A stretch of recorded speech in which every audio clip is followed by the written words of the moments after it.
فبأي آلاء ربكما تكذبان؟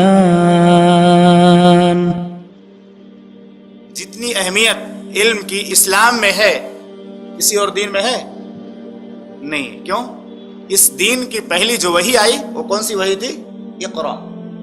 اس میں کیا کہا گیا؟ اقرا، پڑھو. یہ نہیں کہا گیا روزہ رکھو، زکوٰۃ دو، حج کرو، یہ نہیں کہا گیا، بلکہ کیا کہا گیا؟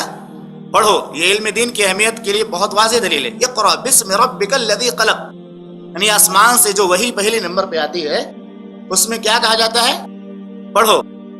کیونکہ کوئی بھی آدمی جب تک علم نہیں حاصل کرے گا تب تک اس کے اندر بصیرت نہیں پیدا ہوگی. دولت تو حاصل کرنے والے بہت ہیں، مال حاصل کرنے والے بہت ہیں، شہرت حاصل کرنے والے بہت ہیں، لیکن علم ایک ایسی نعمت ہے کہ اس کے ذریعے انسان کے دل کے اندر بصیرت پیدا ہوتی. بصیرت جانتے ہیں؟ گہرائی، سمجھداری.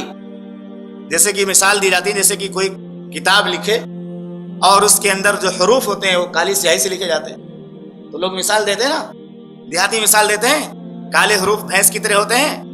سمجھے نا؟ یہ تھوڑا بھوٹا لگتا ہے لیکن حقیقت ہے. یہ جو بھی انسان پڑھا لکھا نہیں ہے، آپ پہ نوٹس اس کو دے دو تو کیا بولے گا؟ بھینس کی طرح کالے کالے ہیں، کیونکہ بھینس کالی ہوتی ہے نا عام طور سے. تو ایک دیہاتی مثال ہے لیکن یہ اپنی جگہ پہ فٹ ہے. علم ایک روشنی کا نام ہے. مثال ایک ہے، جیسے کہ عام طور سے جو لوگ پڑھے لکھے نہیں ہوتے ہیں نا، وہ ہر جگہ بھٹکتے ہیں. اسٹیشن پہ جائیں گے، کون سی گاڑی ہے لوگوں سے پوچھیں گے. کسی جگہ راستہ بھول جائیں گے، بورڈ پہ کیا لکھا ہے لوگوں سے پوچھیں گے. سمجھ رہے ہیں نا؟